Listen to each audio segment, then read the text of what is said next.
Bueno, continuando con nuestro club de lectura, ya estamos en las obras, con las obras de S.S. Van Dyne. Estamos con el libro El caso de los asesinatos del obispo. Y ya vamos al último capítulo.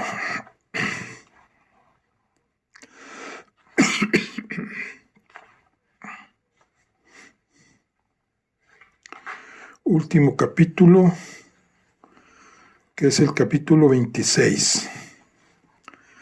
Head hace una pregunta. Martes 26 de abril, 4 de la tarde.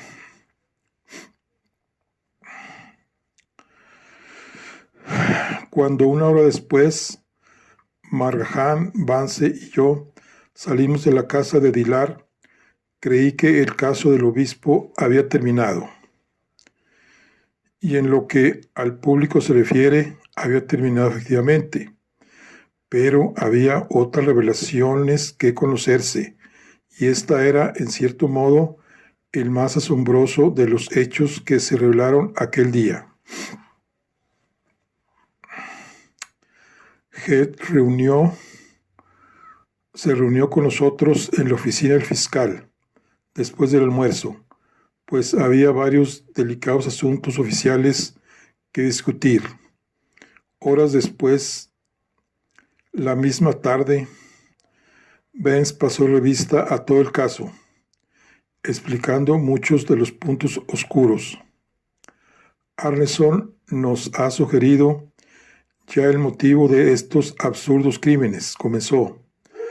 El profesor sabía que su posición en el mundo de la ciencia había sido usurpada por aquel hombre más joven. Su cerebro había comenzado a perder su fuerza y penetración, y se daba perfecta cuenta de que su nuevo libro sobre la estructura atómica solo había sido posible por la ayuda de Arneson. Un odio desmesurado hacia su hijo adoptivo nació en él. Arneson se le aparecía como una especie de monstruo que él mismo,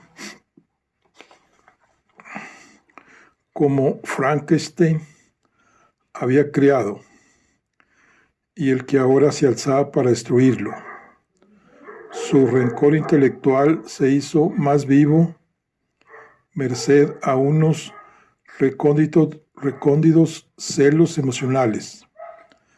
Durante 10 años había concentrado en Bella Dillard todo el cariño acumulado en una vida de solterón solitario.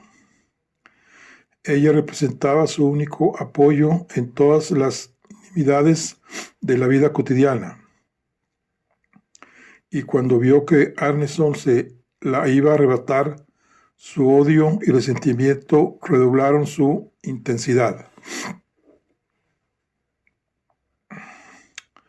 El motivo es comprensible, dijo Markham, pero no explica los crímenes. El motivo obró como una chispa sobre la pólvora de sus refrenadas emociones. Al buscar en tono suyo la manera de destruir a Arneson, dio con la diabólica broma de los asesinatos del obispo. Esos asesinatos sirvieron de válvula de escape a sus inhibiciones y se adaptaban perfectamente a su necesidad psicológica de un desahogo violento. Al mismo tiempo, respondía al oscuro interrogatorio nacido en su cerebro de cómo librarse de Arneson y conservar para sí a Bella Dillard. ¿Pero por qué?, preguntó Markham. ¿No mató simplemente a Arneson y terminó con el asunto? Descuidas los aspectos psicológicos de la situación. El cerebro del profesor estaba desequilibrado a causa de una larga e intensa depresión. La naturaleza exigía un desahogo y fue su apasionado odio contra Arneson lo que llevó la tensión a su punto máximo. Ambos impulsos se vieron, pues, combinados. Al cometer los asesinatos, no solo daba salida a sus inhibiciones, sino que descargaba su ira contra Arneson, pues como tú sabes, tenía que pagar su culpa. Tal venganza era más completa y por lo tanto más satisfactoria que el simple hecho de asesinarlo. Era la grande y horrenda broma que se ocultaba tras las otras bromas, para él secundarias. No obstante, ese plan diabólico tenía una gran desventaja, que el profesor no advirtió. Dejó el caso abierto al análisis psicológico y desde el principio yo sostuve que el criminal no podía ser sino un matemático. La dificultad para identificar al asesino residía en el hecho de que casi todos los posibles culpables eran matemáticos. El único que yo sabía inocente era Arneson, pero fue el único que constantemente mantuvo su equilibrio psíquico. Eso es, que descargaba continuamente las emociones que surgían de sus prolongadas y abstrusas especulaciones. Una actitud en general sádica y cínica que es volublemente expresada y una explosión violenta y homicida son psicológicamente equivalentes. Da rienda suelta al cinismo, desahoga, manteniendo el equilibrio emocional. Los cínicos y burlones son simplemente inofensivos, pues son los que están más a cubierto de explosiones psíquicas esporádicas, mientras que el hombre que refrena su sadismo y acumula el cinismo bajo un exterior grave y estoico es siempre capaz de estallidos peligrosos.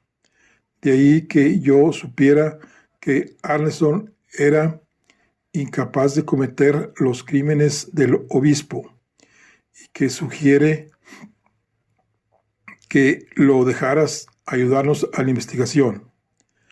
Como él mismo admitió, sospechaba del profesor y su deseo de asistirnos, creo, obedecía a su intento de mantenerse alerta y poder proteger mejor a Bella Dilar y asimismo en caso de que sus sospechas resultasen fundadas. Eso me parece razonable, accedió Marham, pero ¿de dónde sacó Dilar sus fantásticas ideas para los asesinatos? El motivo de mamá Oka le fue probablemente sugerido al oír a Arneson decir en broma a Robin que se cuidara de las flechas de Sperling. Vio en esa observación, en medio de descargar su odio contra el hombre que la había formulado, y esperó el momento oportuno. La ocasión para desarrollar el crimen se presentó poco después, al ver pasar a Sperling por la calle aquella mañana. Se dio cuenta de que Robin se había quedado solo en la sala del club. Entonces bajó, entabló conversación con Robin, le dio un golpe en la cabeza, le clavó el dardo en el corazón y lo arrastró hasta el patio. Luego enjuagó la sangre, destruyó el trapo, depositó las notas, una en el buzón de la esquina y otra en el de su casa. Regresó a la biblioteca y llamó por teléfono a esta oficina. Sin embargo, un factor imprevisto surgió. Pinet estaba en el cuarto de Arneson cuando el profesor dijo que había salido al balcón, pero eso no le produjo ningún tropiezo, pues aunque Pinet sabía que algo no estaba claro y que el profesor mentía, no sospechó ni remotamente que el anciano fuese el asesino. El crimen había tenido un éxito rotundo. Así todo, intervino Hedges, usted adivinó que Robin no había sido muerto de un flechazo.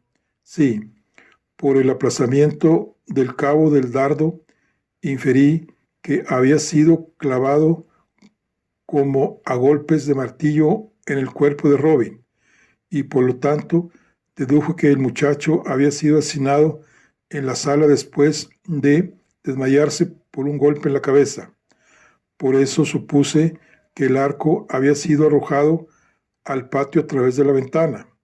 Yo no sospechaba entonces que el culpable fuese el profesor. El arco, desde luego, nunca estuvo en el patio, pero la evidencia en que basé mis deducciones no puede ser considerada como un error o una inadvertencia por parte del profesor. Siempre que las bromas de mamá Oka se realizaran, el resto no le importaba.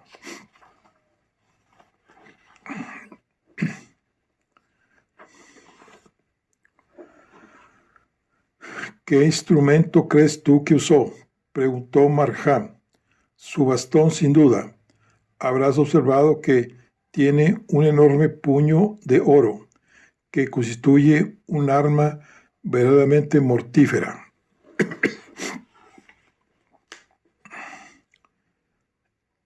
Se descubrió más tarde que el pesado puño, que medía casi 8 pulgadas de largo, estaba suelto y podía ser separado fácilmente del bastón. Pesaba cerca de 2 libras y, como Vance había observado, era una verdadera cachiporra.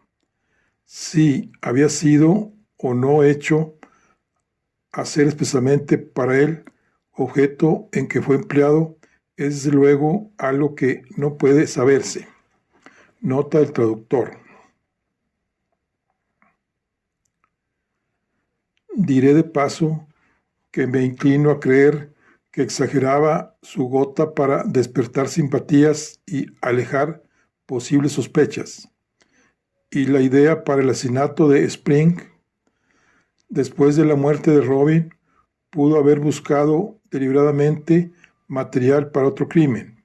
En el libro de Mamá Oka, sea como fuere, Spring visitó la casa la noche del jueves siguiente al del asesinato de Robin, y me imagino que fue en ese momento que surgió en él la idea. El día elegido para su horrorosa tarea, se levantó temprano y se vistió. Esperó la llamada de Pine a las 7:30. Contestó y luego se fue al parque, saliendo probablemente a través de la sala del club y del pasaje entre las 2 casas de departamentos. La costumbre de Spriggs de dar todas las mañanas un paseo pudo haber sido mencionada incidentalmente por Arneson o hasta por el mismo Spriggs. Pero, ¿cómo explicas lo de la fórmula del tensor? El profesor había oído a Arneson hablar de ella con Spriggs unas noches antes, y creo que la colocó debajo del cadáver para llamar la atención, por asociación de ideas, hacia Arneson. Más aún, esa fórmula expresaba el impulso psicológico oculto tras los crímenes. El tensor de Riemann, Christoffel, es una hipótesis de la infinitud del espacio y, en consecuencia, la afirmación de la insignificancia de la vida humana.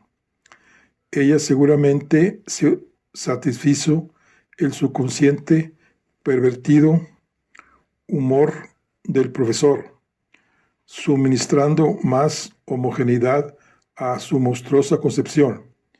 En cuanto vi la fórmula, comprendí su siniestro significado, y ella sustanció mi teoría de que los asesinatos del obispo eran obra de un matemático, cuyo sentido de los valores se había tornado abstracto e inconmensurable. Vance hizo una pausa para encender otro cigarrillo y, tras un momento de meditativo silencio, continuó. Llegamos ahora a la visita de medianoche a la casa de Drucker. Eso fue un macabro entreacto al que le obligó el grito de la señora Drucker. Temía que la mujer hubiese visto arrastrar al patio el cuerpo de Robin, y cuando en la mañana de la muerte de Springs la encontró en el jardín a su regreso de cometer el crimen, se sintió más temeroso que nunca de que ella fuera a atar cabos. No en balde trató de evitar que la interrogáramos. En la primera ocasión intentó reducirla a silencio para siempre. Hurtó la llave del bolso de Bella Dillard antes que ésta saliese aquella noche para el teatro, y a la mañana siguiente la volvió a su lugar. Envió a Pinet y a Belle a acostarse temprano.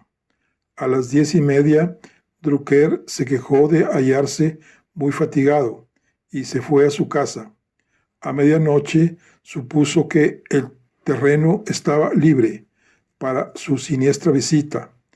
El hecho de que llevara el alfil negro como una firma simbólica del proyectado asesinato le fue sugerido probablemente por la discusión que sobre ajedrez habían sostenido Pardet y Drucker. Además, se trataba de una pieza del juego de ajedrez propiedad de Arneson, y hasta sospecho que él nos contó la discusión para llamar nuestra atención hacia dicho juego, para el caso de que el alfil negro cayese en nuestras manos. ¿Crees que en aquel entonces pudo tener la idea de implicar a Pardet en los crímenes? Oh, no. Dillard se sintió realmente sorprendido cuando el análisis que hizo Arneson de la partida entre Pardet y Rubinstein reveló que el alfil era desde hacía mucho tiempo la némesis de Pardet. Indudablemente tenía razón acerca de la reacción de Pardet a mi mención del alfil negro. Al día siguiente, el pobre pensó que yo le ridiculizaba deliberadamente como resultado de su derrota a manos de Rubinstein. Ben se inclinó hacia adelante y sacudió la ceniza de su cigarrillo. Eso me apena, murmuró con aflicción. Le debo excusas, dijo, estrechando levemente los hombros y acomodándose en su sillón. El profesor concibió la idea del asesinato de Drucker por obra de la misma señora Drucker. Ella había expresado sus imaginarios temores a Bella Dillard, quien habló de ello en la mesa a la hora de la cena. El plan tomó forma. No hubo complicaciones para su ejecución. Después de cenar, subió al desván y escribió las notas. Más tarde, sabiendo que Pardet no se quedaría mucho tiempo con Arneson, invitó a Drucker a dar un paseo, y cuando vio a Pardet por el camino de la herradura, pensó naturalmente que Arneson se había quedado solo.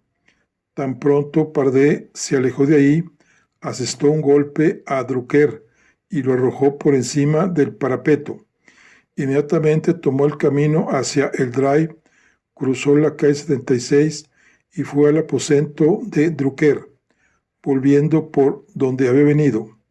Todo el episodio no pudo haber divertido más de 10 minutos. Luego, tranquilamente, pasó por detrás de Emery y volvió a su casa con el libro de notas de Drucker bajo su abrigo. Pero entonces, interpuso Markham, si estaba seguro de que Arneson era inocente, ¿por qué hiciste tanto hincapié en la búsqueda de la llave de la puerta del pasaje? Solo Arneson podía haber utilizado aquella salida la noche de la muerte de Drucker. Dillard y Pardet salieron por la puerta principal. La llave no me interesaba desde el punto de vista de la culpabilidad de Arneson, pero si la llave ha desaparecido, ¿sabes? Significa que alguien la había sustraído a fin de arrojar sospechas contra Arneson. Qué sencillo hubiera sido para Arneson deslizarse por el pasaje después de irse Pardee, cruzar el drive hasta el sendero y atacar a Drucker cuando el profesor lo dejó solo. Y Markham, eso era lo que el profesor esperaba que nosotros creyéramos. Era de hecho la explicación más lógica de la muerte de Drucker. Lo que no me entra en el Magin, se lamentó Hess, es por qué el viejo tuvo que matar a Pardee. Eso no arrojaba ninguna sospecha sobre Arneson y hacía creer que Pardee, culpable y arrepentido, se había suicidado. Este aparente suicidio, sargento, fue la más fantástica de las bromas del profesor. Era a la vez irónica y despectiva. Un cómico interludio durante el cual preparaba la destrucción de Arneson, desde luego. El hecho de que poseyéramos un posible culpable tenía la gran ventaja de hacer la vigilancia menos rigurosa y apartar de su casa a los guardias. El asesinato, me imagino, fue concebido espontáneamente. El profesor inventó alguna excusa para acompañar a Pardee a la sala del club, donde ya había cerrado las persianas y echado las cortinas. Entonces, celando tal vez un artículo de alguna revista, disparó un tiro en la sien de su confiado huésped, puso el arma en su mano y, como una muestra de macabro humorismo, construyó el castillo de naipes. Al volver a la biblioteca, dispuso las piezas de ajedrez sobre el tablero para hacer creer que Pardee había estado rehumeando acerca del alfil negro. Pero, como digo, esta grotesca bufonada no era para él una cosa secundaria. El episodio de la pequeña Miss Muffet debía ser el desenlace y fue cuidadosamente planeado para hacer descargar la tormenta sobre Arneson. El profesor estaba en la casa de Drucker la mañana del sepelio, cuando Madeleine Moffat llevó las flores para su Humpty Dumpty. Indudablemente conoció el nombre de la niña. Había sido la predilecta de Drucker y había ido a su casa en muchas ocasiones. Con los versos de Mamá Oca firmemente asentados en su mente como una obsesión homicida, es natural que asociara el nombre de Moffat con Mujer. En verdad, no es imposible que Drucker o su madre llamaran a la niña pequeña Miss Muffet en presencia del profesor. Fue fácil para él llamar su atención y atraerla al terraplén, cerca de la pared, ayer por la tarde. Probablemente le dijo que Humpty Dumpty quería verla y ella le acompañó, ansiosa, caminando a la sombra de los árboles de camino de herradura, cruzando el drive y entrando por último por el pasaje entre la casa de departamentos. Nadie pudo notar su presencia, pues el drive está a esa hora lleno de niños. Anoche sembró en nosotros la semilla de las sospechas contra Arneson, creyendo que cuando las notas acerca de la pequeña Miss Muffet llegaran a los periódicos, los dos saldríamos en busca de la niña y la encontraríamos asfixiada en la casa de Drucker. Un plan inteligente y diabólico. Pero esperaba él que revisáramos el desván de su casa. Oh, sí, pero no hasta mañana, para entonces haber limpiado la alacena, colocado la máquina en un lugar más accesible y hubiera hecho desaparecer el libro de apuntes, pues no cabe duda de que intentaba apropiarse de las investigaciones de Drucker sobre el cuanto.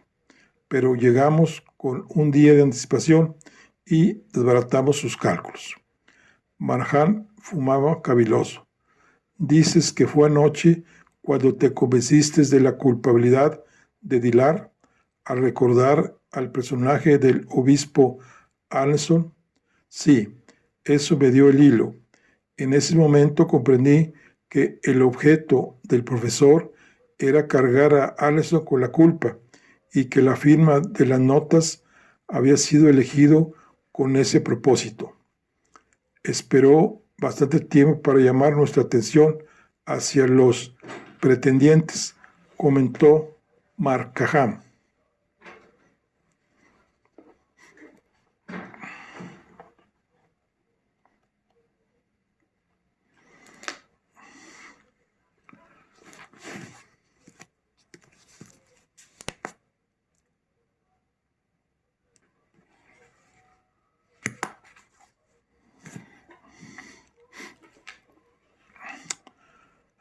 La verdad es que no creyó que llegara el caso de verse obligado a hacerlo. Pensó que descubriríamos el nombre por nuestros propios medios, pero nosotros éramos más ignorantes de lo que él había calculado, y por fin, en un acto desesperado, te llamó e insistió con astucia, pero indirectamente, acerca de los pretendientes. Markham calló durante algunos minutos, se sentó con gesto adusto y se puso a tambolear en la carpeta de su escritorio. ¿Por qué?, preguntó finalmente. ¿No nos dijiste anoche que el profesor y no Arneson era el obispo? Nos dejaste que creyéramos, mi querido Markham. ¿Qué otra cosa podría ser? En primer lugar, no me habrías creído y con toda seguridad me habrías sugerido otro viaje por mar. No, más aún, era esencial dejar creer al profesor que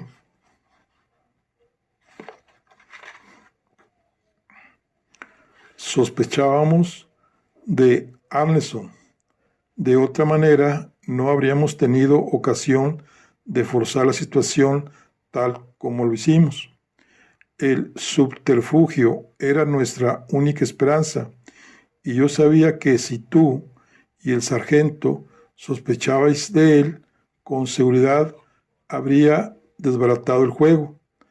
Tal como estaba el caso, vosotros no tuviste necesidad de fingir y todo se desarrolló maravillosamente. El sargento, según observé, había estado durante la última media hora mirando a Vance de cuando en cuando, con una mirada de perplejidad e incertidumbre, pero por alguna razón parecía reacio a expresar sus preocupaciones. Ahora, sin embargo, se movió, inquieto en su asiento, y apartando lentamente de su boca el cigarro, formuló esta pasmosa pregunta.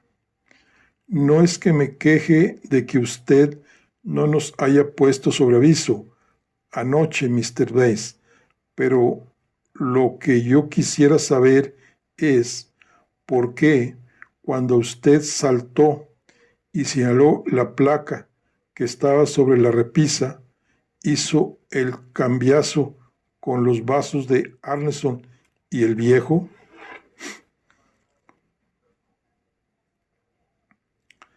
Ben suspiró profundamente y dejó caer la cabeza como abrumado. Debí figurarme que nada podía escapar a sus ojos de águila, sargento. Markham se inclinó sobre el escritorio y lanzó a Baines una mirada de ira y asombro. ¿Con qué era eso?, farfulló. perdiendo su habitual dominio de sí, tú cambiaste los vasos, tú, deliberadamente, vamos, vamos, encareció Vance, no dejes que la ira se apodere de ti. Se volvió a Heads con tono de fingido reproche. Mire en lo que me ha metido usted, sargento. No es este el momento de evasivas, dijo Markham, con voz fría e inexorable. Quiero una explicación. Vance hizo un gesto de resignación. Oh, bueno, atención. Mi idea, como les he explicado, era secundar los planes del profesor y hacerle creer que sospechábamos de Arneson.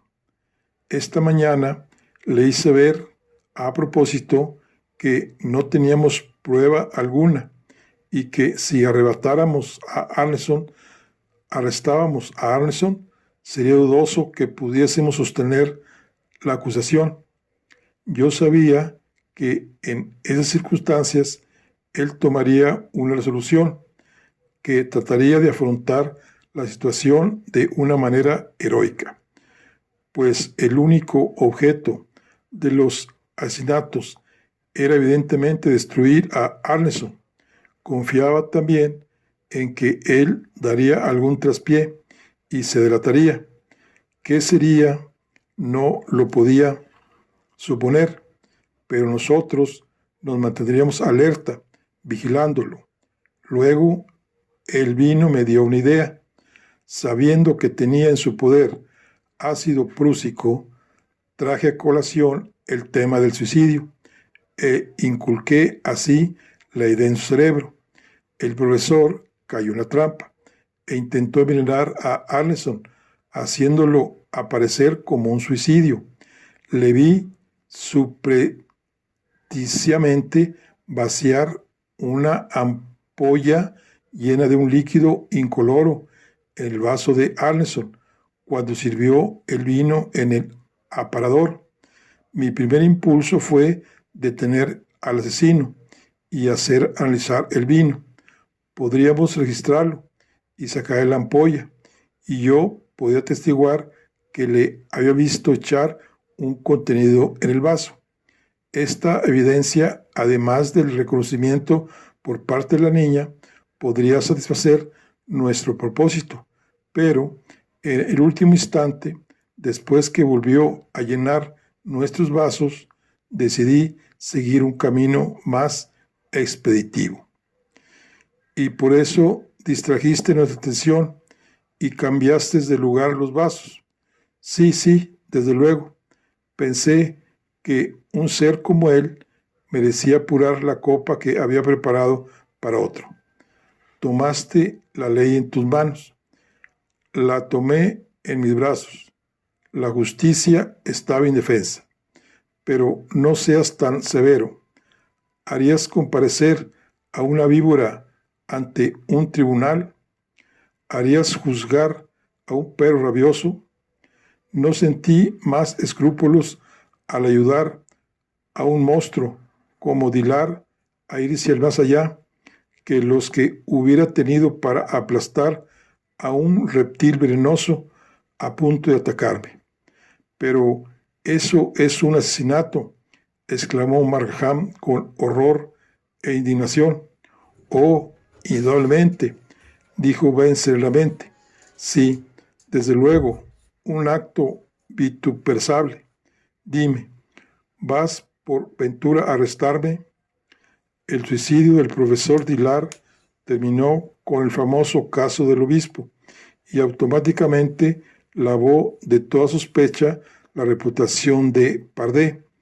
Al año siguiente, Arneson y Bella Dilar se casaron, casi en secreto, y partieron para Noruega, donde establecieron su nuevo hogar. Arneson había aceptado la cátedra de matemáticas aplicada en la Universidad de Oslo y, como se recordará, 2 años más tarde le fue otorgado el Premio Nobel de Física. En cuanto a la vieja casa de Dilar, en la calle 75, fue demolida y en su lugar se levanta hoy una moderna casa de departamentos en cuya fachada aparecen dos enormes rosetones muy parecidos a blancos de tiro al arco. A menudo he pensado si el arquitecto eligió deliberadamente ese motivo ornamental.